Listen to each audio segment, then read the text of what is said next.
What's good, team? It's your one MurderInc here. Today we're going to be talking about the new system, the blessings. I went through the past two videos that Raid released, and I watched them at, 0.25 speed, 0.5 speed, whatever it was. I watched it slow so I could take some screenshots of all of the blessings they did reveal to us.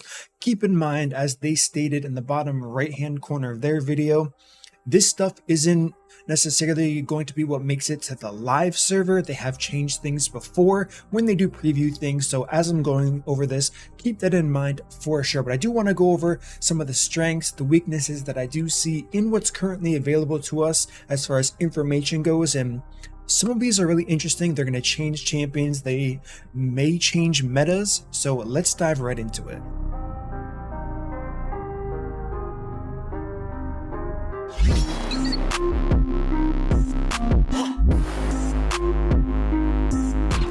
Alright, so the first one we have here that we're going to talk about is going to be Brimstone. As we can see nicely, and thankfully they have this, we have a 4-turn cooldown here in the corner. Whenever this champion attacks, each hit has a chance to play Smite debuff. For 2 turns, champions under Smite debuff will be hit by a meteorite when they use an active skill. The meteorite inflicts damage equal to 25% of the affected champion's max HP. That's definitely a good chunk, and it doesn't say anywhere that cannot crit, so this could be some really big damage. It will also inflict damage to all other enemy champions equal to 5% of their max HP. It once again does not determine whether or not it can crit or not, so this is kind of a lot of damage here. Only one Smite debuff can be active per team at any point. It cannot be removed, blocked, resisted, or transferred. So unfortunately, you cannot see what the awakening levels do. I'm curious to see what they are. I'm assuming this isn't going to scale with, listen, this obviously isn't going to scale with bosses. There's no way they're going to let a meteor hit the clan boss unless it's bugged. So get ready to abuse this if you want to waste your free reroll on your clan boss team, or the Hydra, for example, where it's just doing 25% of the clan boss's max health, right? So this is pretty cool. Like I said, there's no information on, that I found at least, on what it will do to bosses. It'll probably significantly reduce it. We're going to see that a little bit later on with a further blessing here. So this is the first one. I like it already. The fact that it can crit, unless this is one of those things where they're not specific enough and it cannot crit, this can do some serious damage in pretty much all content. Wave clearing, Doom Tower, it's going to be huge. Arena, this could be the go-to for every single nuker for Arena, having Smite, or it can be really good for a debuffer that has to hit the target. And as we can kind of see on the top here, it says each hit has a chance, so that means there's going to be separate chances per hits. So if you have a triple hit or a double hit AoE champion, you have twice the chance to make this do a lot of damage for sure. All right, so moving on to the next thing, we have Cruelty here. This is going to be an epic one, and I should mention the top one was a legendary here. So whenever this champion hits an enemy, decreases their defense until the end of the round. So for curiosity and anyone who wants to know, round means like fight. So the round for the clan boss is going to be the entirety of the clan boss fight. Same thing is going to go with Hydra. It's not every time a new head pops up. This can start applying again. And if they do keep things similar, it's going to happen each wave leading up to the dungeon boss, including the dungeon boss. It would be kind of dumb if it was just on the first wave and then never happened, so you couldn't get benefit of this from the actual dungeon boss. But hey, we'll see when it's in game. If multiple champions have this blessing, still cannot decrease a single champion's defense by more than 40% or decrease a boss's defense by more than 20%.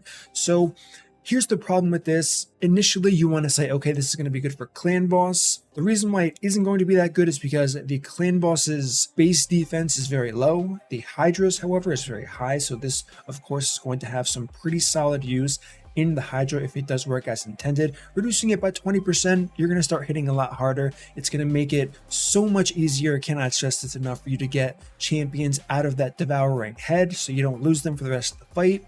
As far as Arena goes, you don't stack defense in Arena anyways, so I don't see a lot of use of this personally. This is health stacking meta, and that actually is addressed later on, which is kind of cool here. So they definitely have been watching the player base, but overall this one's decent. I don't see it being crazy here. It can help some players progress to the Doom Tower, but this is going to be an epic and lower one. So the next one we have here is going to be Phantom Touch. This is a rare one. I know you can barely see it, just bear with me here. 1 turn cooldown.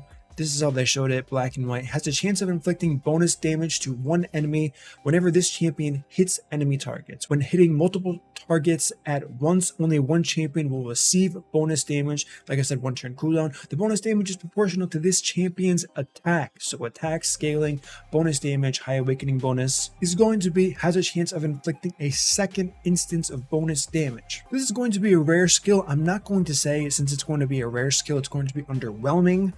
As we know, things that are based off of champion stats, that gives opportunity for very geared endgame players to just scale this through the roof. We've seen this so many times with new systems they've released, and this could be one of those where, yes, it's a rare one. There are supposed to be epic tier, legendary tier that give a little bit more incentive for legendary champions to be using this, but the fact that it's scaling with attack, it's going to be possible that this can scale really good for players that have very, very strong gear, whether you're nuking dungeon waves.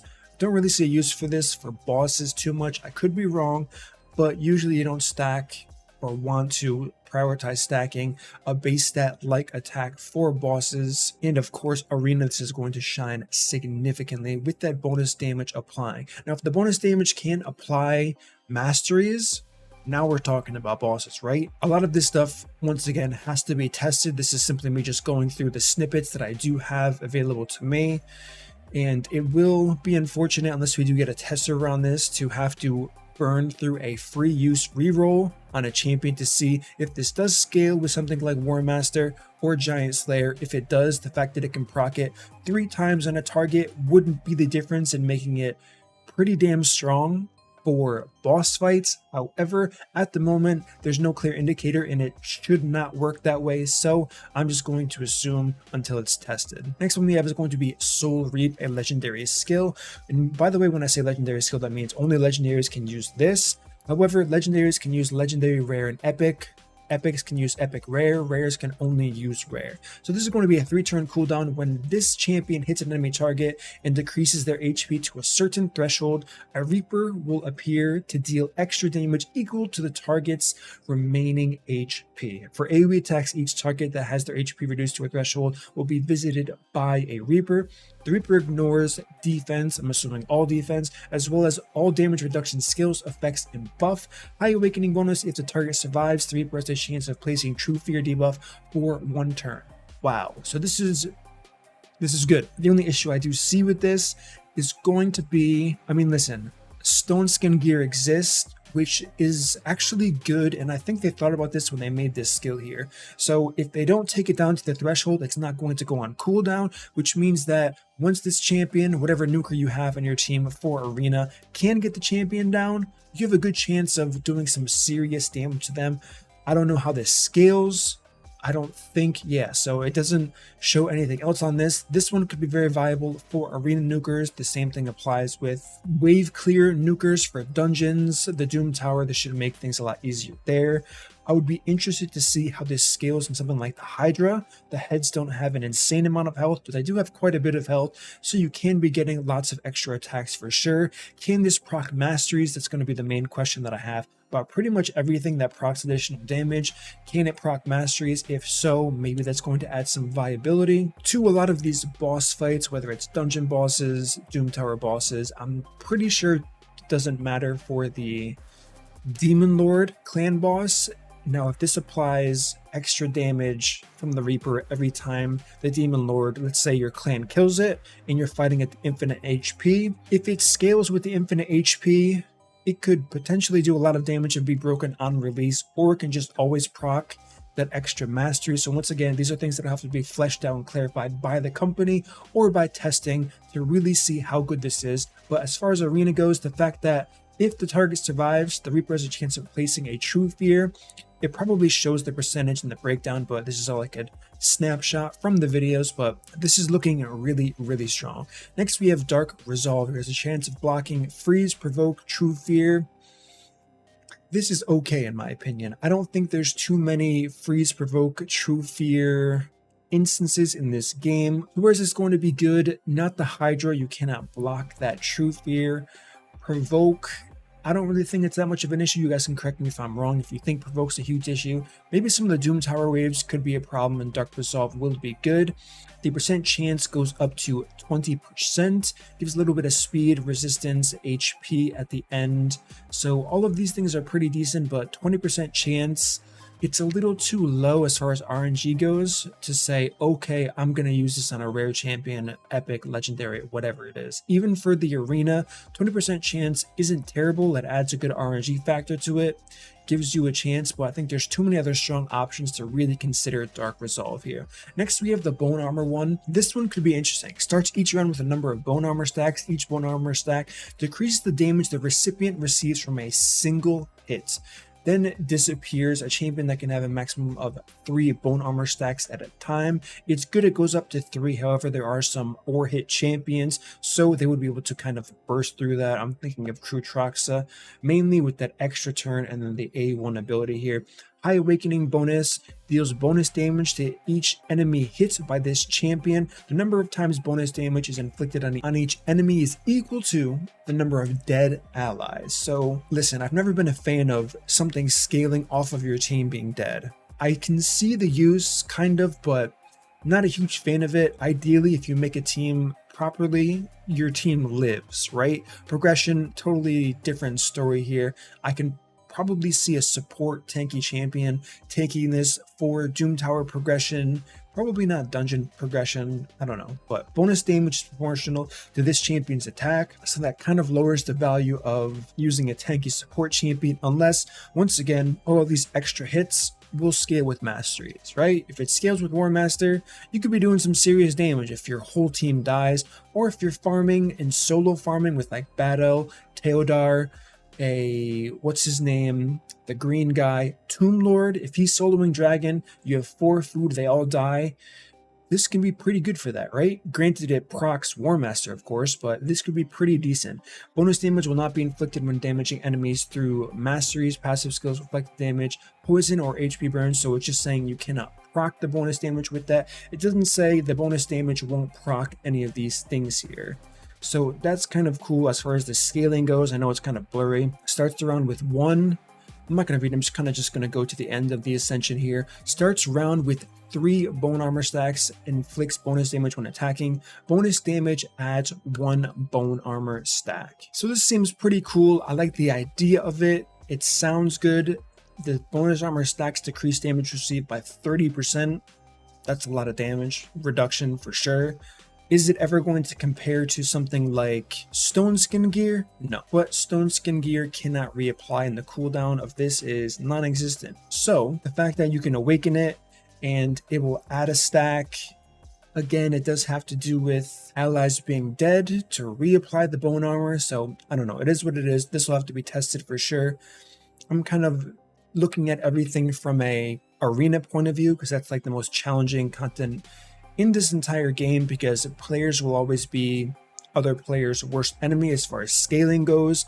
They can never make PvE content that they add in the game hard enough.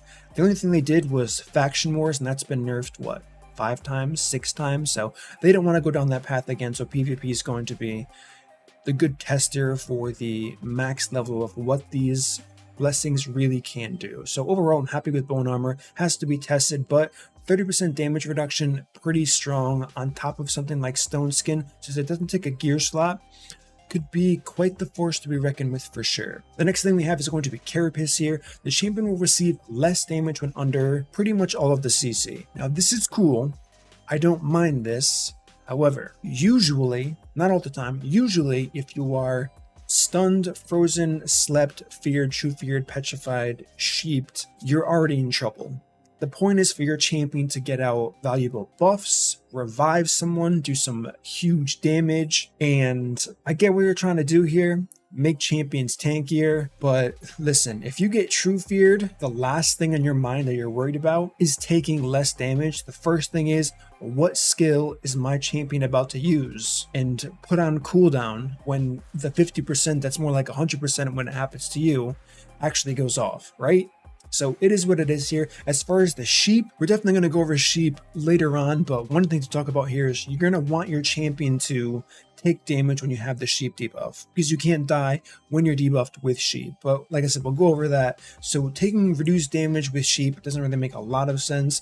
I can see with the other things, freeze, you're already taking reduced damage, so this makes, I don't know. Ideally, listen, this looks like a progression thing. I don't think many players are going to take this. I could be totally wrong here, but based on what I know about the game and where everything fits, this isn't going to be enough to take this over anything else that we've seen so far. Moving on to Intimidating Presence. This is going to be a legendary one. Strengthens your team's aura and weakens the enemy team's aura. This is going to be the new meta without even second guessing anything that I'm about to say.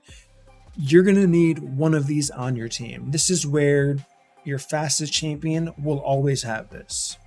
So if multiple champions on this team have Intimidating Presence, only one will work. Duh, they don't want people stacking this. If champions on the team have both Intimidating Presence and Commanding Presence Blessing, only Intimidating Presence will work. We are going to go over that in a second. This is like the better version of what they're talking about here with Commanding Presence.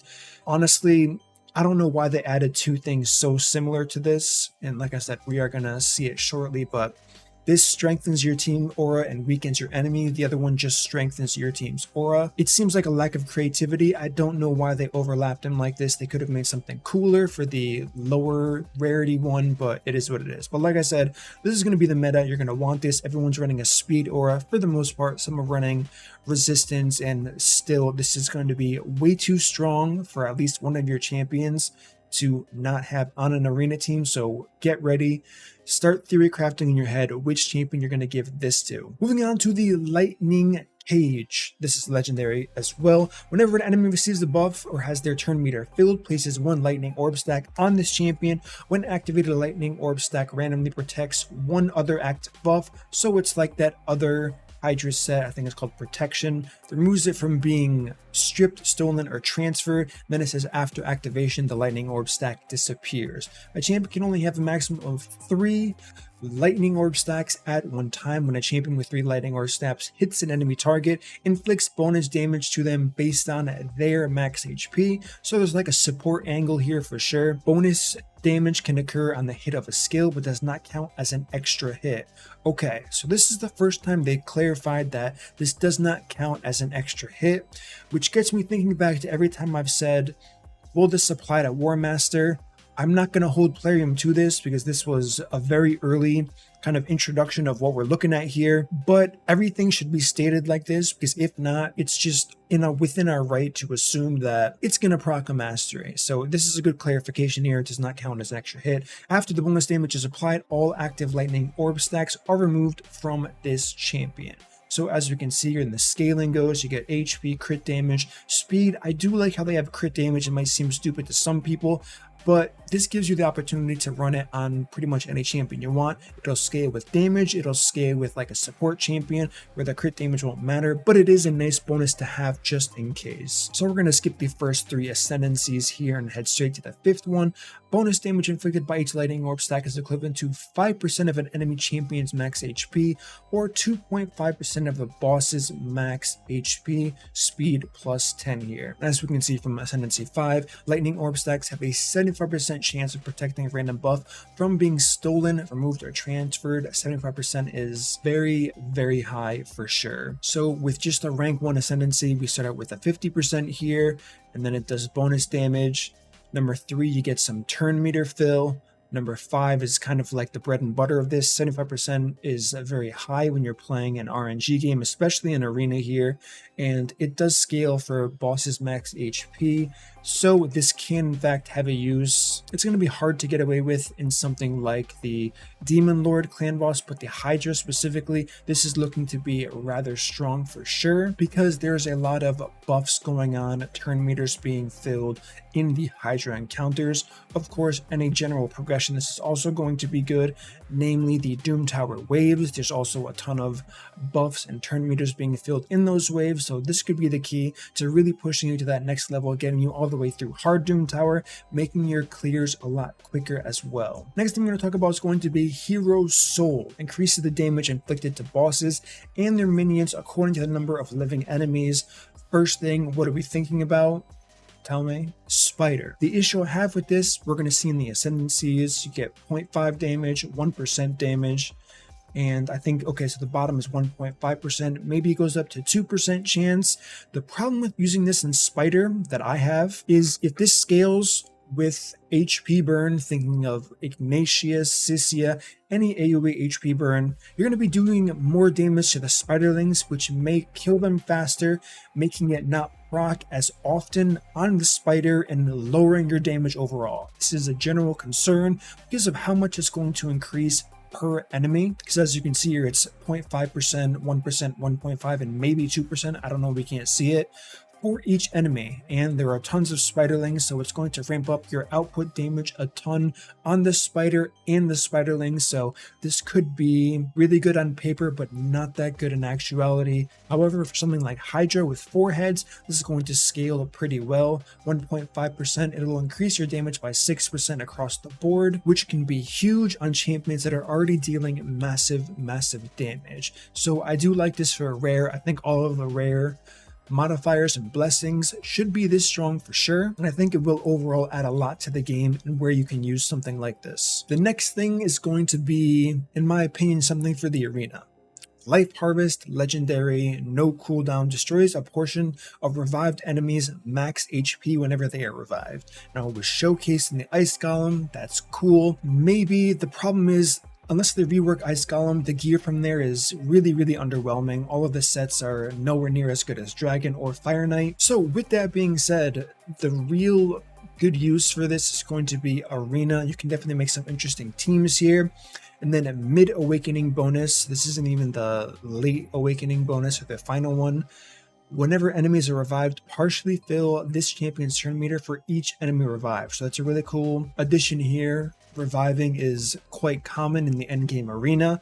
I mean, pretty much in all arena, there are revivers on many teams. They make the revivers with the stone skin gear with the reaction gear, giving them a chance to survive the first wave of nuking that's going to be going on. So adding something like this puts on more pressure against the teams you're facing.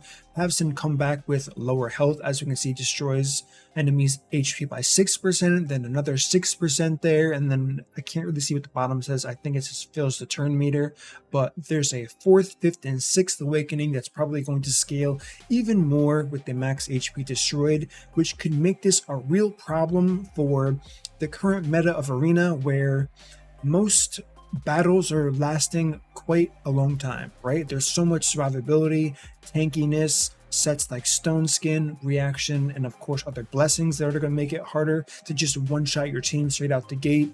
So with all of that being said, this could be looking to shape some form of decay team that could become the new meta based on what we're getting as far as blessings. Not even considering Life Harvest, but this could definitely add to the power of such a decay team. Next, we have Indomitable Spirit, has a chance of blocking Stun, Sleep, Fear. These are probably the better debuffs to block. I know we talked about the other ones above that weren't as convincing, but these ones are definitely better. Is this a good one? I think they could have done better. Personally, it's going to scale the same way as we did see before. So overall, this one's like not that great, but if it's all you have, you can definitely take it to help you progress further. Now, the next thing we have here is going to be Polymorph. This, again, I'm pretty sure this is going to be a staple in the next arena meta. This is going to be a 1-turn cooldown, has a chance of sheeping an enemy for 2 turns whenever they place debuffs on this champion to remove or steal from them.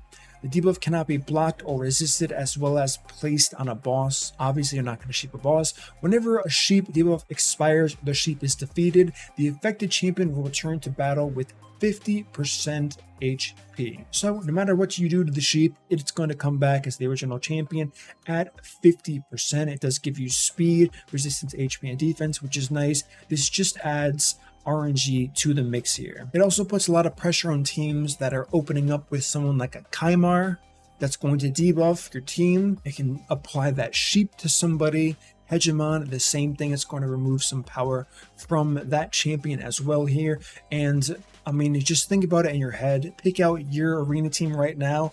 Imagine if any one of your champions gets sheeped in the opener. It could be a huge problem. You could have Stone Skin gear, and this is going to last for the 2 turns that your Stone Skin gear lasts for. And that's a problem, because the debuff cannot be blocked or resisted. Now, can it be cleansed? I think so. It doesn't say anywhere it cannot be cleansed off of the target. If it is cleansed, does it instantly bring them to 50%, or can they return to whatever health they currently have?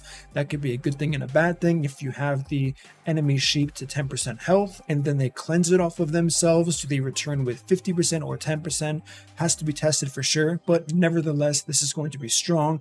I know some people think this is stupid for the game as far as like a sheep in Raid Shadow Legends, like where does that fit?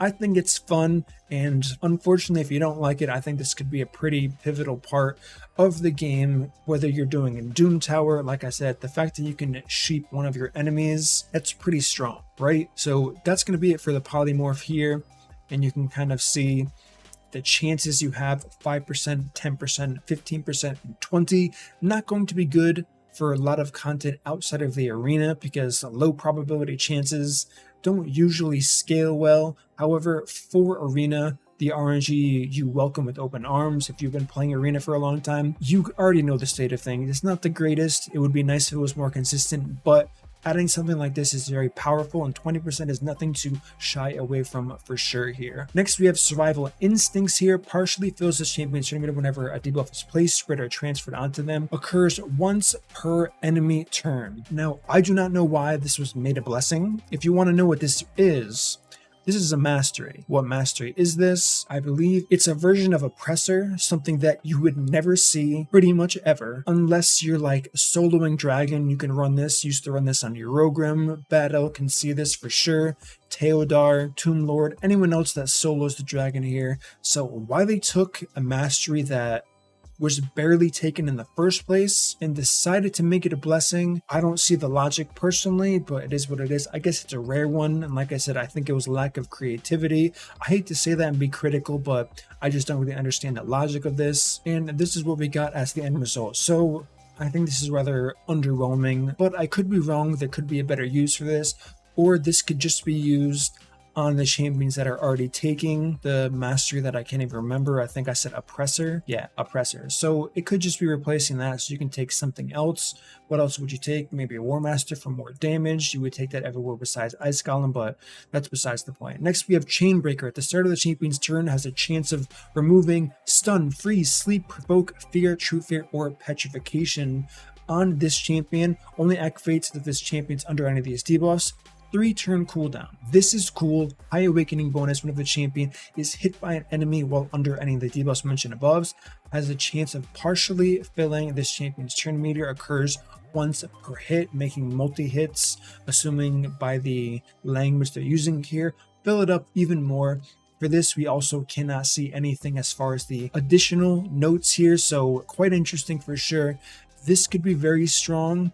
The only problem with this is going to be things like Stone Skin. If you proc it on a champion wearing Stone Skin, is it going to burn this charge? Or is Stone Skin going to take care of it first? Ideally, you would of course want the Gear Shed to take it first, since it's limited on a 2-turn cooldown. And then once that's up, give this Chainbreaker a chance to do its thing here. We don't know what the percentages are of the cleansing to happen. Another thing that would be nice to know with the Awakening, but we will get that information, of course, further down the line. This is something that you would have to put on like a Reviver probably. That would be my just guess straight out the gate here based on the turn meter filling and what it does. So I do like this for sure. I think this is the quality strength of an epic blessing that we should expect from all of them. The next we have Commanding Presence here.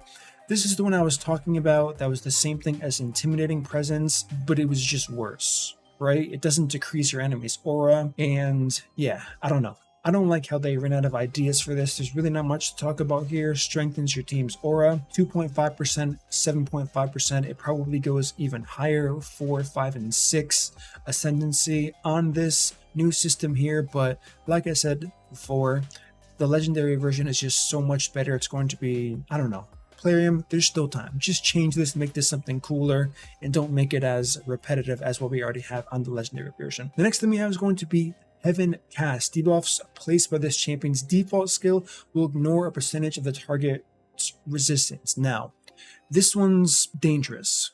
Dangerous is a good word to use. Maybe not the best word to use, but it is a good word to use here. The default skill in any game I've ever played is the A1 ability. If that's the case for this Plarium, we have so much to talk about. That's terrible. If they just said default skill, but they mean every champion skill, now we're talking. The fact that it can ignore resistance on every single skill, that would be very strong. Make this very viable for lots of characters. But if it's just the default skill, it's going to benefit A1 poisoners, A1 defense down, A1 attack down champions.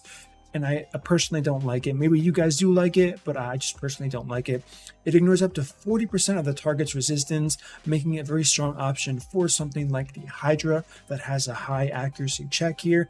This definitely smooths things over, but once again, if default skill what it means in every other game, then this is kind of a bust. The next thing we have is going to be Miracle Heal. Not a big fan of this. It's a chance of restoring a portion of any destroyed HP. So it has to do with your team getting max HP reduced, which is the most common problem in what Hydra. I don't think this is worth taking. It is what it is. 30% chance to restore, 50% chance to restore. Hopefully this goes to 100. If not, I think this is a completely useless blessing and doesn't have a lot of play. Way too RNG. Should be guaranteed for sure because it has to do with restoring it when healing. And honestly, even on the Hydra, your health doesn't get reduced by that much that quickly, so I don't even see the point in this blessing overall. But if you guys are struggling with Hydra and you've noticed this is a problem, you can let me know for sure and say, no murder, this is actually a problem for people. And then I could say, I agree with this, but they have to make it 100%. I'm assuming with 20% leaps from Ascendancy 1 to 3, they're going in that direction, but it's hard to assume. We don't know anything. The next thing we have is Lethal Dose. Increase the damage enemies receive from poison debuffs placed by this champion in the arena. High Awakening will ignore 35% of each target's resistance when placing poison debuff on enemy champions in the arena. What's the problem with poisons in the arena? It does 5% of the champion's health. And I mean, of course, you're stacking health in the arena, so I can see the use here. Increase the damage enemy receives from poisons by 10%. Increasing something that does 5% health by just 10%. Is it a lot? Not really. You have to see how the scaling goes. Of course, that's just level 1, and we don't have 2, 3, 4, 5, or 6 here. Is it going to be viable? Big maybe. Huge maybe. It's really hard to speculate until someone tests this out and we can see what the final ascendancies do. But historically, poisons have always fallen short because block debuff cleanse is very prominent in the arena, and this is just going to be very hard to kind of get around here. So Lethal Dose, as of right now, it doesn't look like it's going to be good ever. Next we have Crushing Rend. Each round a number of this champion's hits will ignore a percentage of the target's defense. Ignore defense is one of the strongest things in the game right now as far as dealing damage. And you might be thinking, Murder, you just talked about all of these bosses that have low defense values, specifically Arena, where it doesn't matter. It doesn't matter in Arena because of ignore defense. The fact that people are using Savage gear, they understand that it's just stupid to build defense as it is, which is why everyone's stacking health. However, if everyone stopped using Savage gear, stacking defense would be the meta. So adding this on top of using Savage gear, or if this ends up being strong enough, this could replace Savage gear and you can build some crazy nuke champions for either dungeon waves, arena, and honestly even the Hydra, because the Hydra does have very high defense as well.